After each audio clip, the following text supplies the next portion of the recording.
بسم اللہ الرحمن الرحیم اللہم صلی علی سیدنا و مولانا محمد معدن الجود والکرم وعلی آلہ و اصحابہ وبارک وسلم۔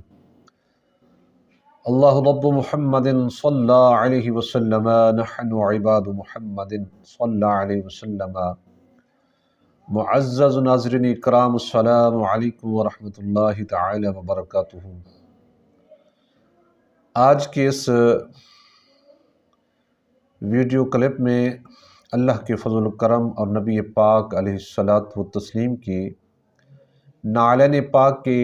تصدق و توسل کے ساتھ مسبوق مقتدی کے حوالے سے کچھ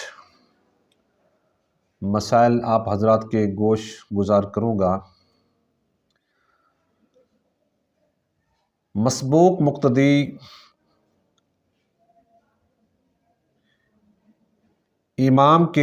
ایک طرف سلام پھیرنے کے بعد، یعنی امام جب اپنی نماز مکمل کر لیتا ہے اور مسبوق مقتدی چونکہ اس نے اپنی جو اس کی رکعتیں رہتی ہیں ابھی، تو چونکہ امام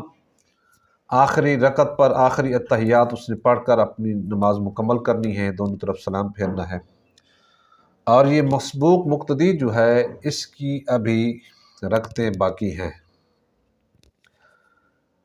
اب امام کے ایک طرف سلام پھیرنے کے فوراً بعد اسے کھڑا ہونا چاہیے، یا امام کے دونوں طرف سلام پھیرنے کے بعد اس مقتدی کو کھڑا ہونا چاہیے؟ شرعی حکم کیا ہے؟ شرعی حکم یہ ہے کہ مقتدی مسبوق جو ہے، امام جس وقت دونوں طرف سلام پھیر لے گا، ایک طرف اس نے سلام پھیرا اور دوسری طرف اس نے ابھی السلام علیکم کہا ہے، تو اس وقت یہ کھڑا ہو جائے۔ اس کی وجہ یہ ہے کہ اگر ایک طرف امام نے سلام پھیرا اور فوراً یہ کھڑا ہو گیا، ہو سکتا ہے امام کو کوئی سجدہ سہو پڑا ہو، نماز میں کوئی واجب چھوٹ گیا ہے، یا فرض میں تاخیر ہوئی ہے، یا واجب میں تاخیر ہوئی ہے، ابھی ایک طرف وہ سلام پھیر رہا ہے، ہو سکتا ہے اس نے سجدہ سہو کرنا ہو، تو اس لیے مسبوق مقتدی کو تھوڑی سی دیر کرنی چاہیے، یعنی امام تاکہ دوسری طرف بھی سلام پھیر لے، تاکہ یہ تسلی ہو جائے کہ اس کو، یعنی کہ یہ اپنی نماز مکمل کر چکا ہے اور اسے کوئی سجدہ سہو وغیرہ نہیں پڑا۔ اس لیے مسبوق امام کے دوسرے سلام دوسری طرف کہنے کے بعد کھڑا ہو۔ تو اس لیے یہ جو جلد بازی کرتے ہیں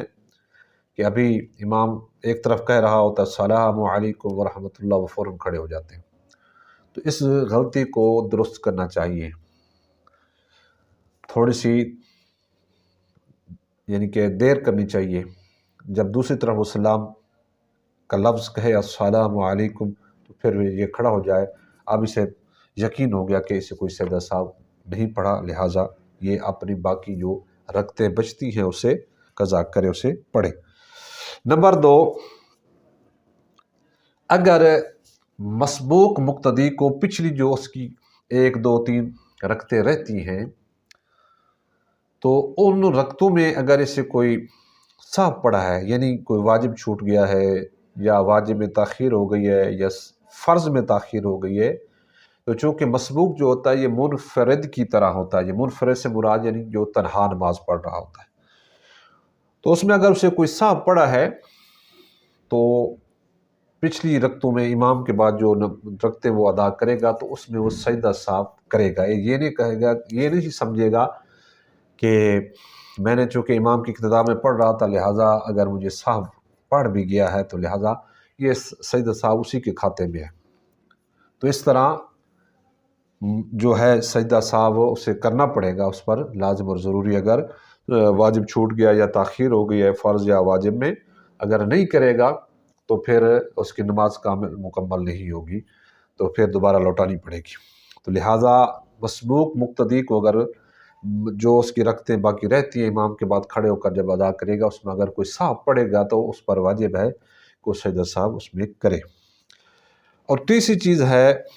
کہ امام اپنی نماز مکمل کر چکا ہے، آخری قعدہ ہے، اور چونکہ اس نے فقط مسبوق مقتدی نے فقط التحیات پڑھنا ہے، تو چونکہ انہوں نے درود ابراہیمی بھی پڑھنا ہے، اس کے بعد دعا جو ہے رب اجعلنی مقیم الصلاۃ یا کوئی دعا اس نے پڑھنی ہے، اس کے بعد انہوں نے سلام پھیرنا ہے۔ لا محالہ مقتدی مسبوق جو ہے جتنا بھی آہستہ تحیات کو پڑھے، پھر بھی امام جو ہے وہ اس کے درود پڑھنے اور دعا پڑھنے اور سلام پھیرنے تک وہ اس کا جو ہے اس سے پہلے اس کا تحیات جو ہے مکمل ہو جاتا ہے۔ اب اس صورت میں یہ خاموش بیٹھا رہے یا کوئی کلمات اور پڑھ سکتا ہے، تو صاحب بہار شریعت اور ان کے علاوہ انہوں نے جو فقہ کی کتب ہیں تو ان میں ان کے حوالے سے نے لکھا ہے کہ اگر مسبوق مقتدی اپنا تحیات پہلے مکمل کر چکا ہے اور امام جو ہے ابھی درود پڑھ رہا ہے یا دعا پڑھ رہا ہے، تو اسے چاہیے کہ ایسے بیٹھنے سے وہ بار بار یہ کلمہ جو آتا ہے نا التحیات میں، اشہد ان لا الہ الا اللہ و اشہد ان محمدا عبدہ و رسولہ، یہ کلمات جو ہے نا اس کلمے کو بار بار دہراتا رہے، اس کا تکرار کرتا رہے، یہ بہتر ہے۔ اگر نہ کرے کوئی فرض واجب نہیں ہے، ہاں اگر کرتا رہے جتنے تک وہ یعنی التحیات پڑھ کر اس کے بعد، چونکہ یہ جلدی فارغ ہو چکا ہے تو امام نے چونکہ اس کے بعد درود بھی پڑھنا ہے، درود ابراہیمی، اور اس کے بعد دعا بھی پڑھنی ہے، تو اس لیے بہتر یہ ہے کہ جب اس کا التحیات ختم ہو تو التحیات کے آخری کلمہ جو ہے نا اشہد ان لا الہ الا اللہ و اشہد ان محمدا عبدہ و رسولہ، اشہد ان محمدا عبدہ و رسولہ، اشہد ان لا الہ الا اللہ، یعنی اس کا تکرار کرتا رہے، بار بار دہراتا رہے۔ جب امام سلام پھیرے تو یہ کھڑا ہو جائے اور اپنی بقیہ رکعتیں جو ہیں اسے ادا کرے۔ اللہ تبارک و تعالیٰ کی بارگاہ میں دعا ہے اللہ کریم ہمیں دین کا فہم عطا فرمائے۔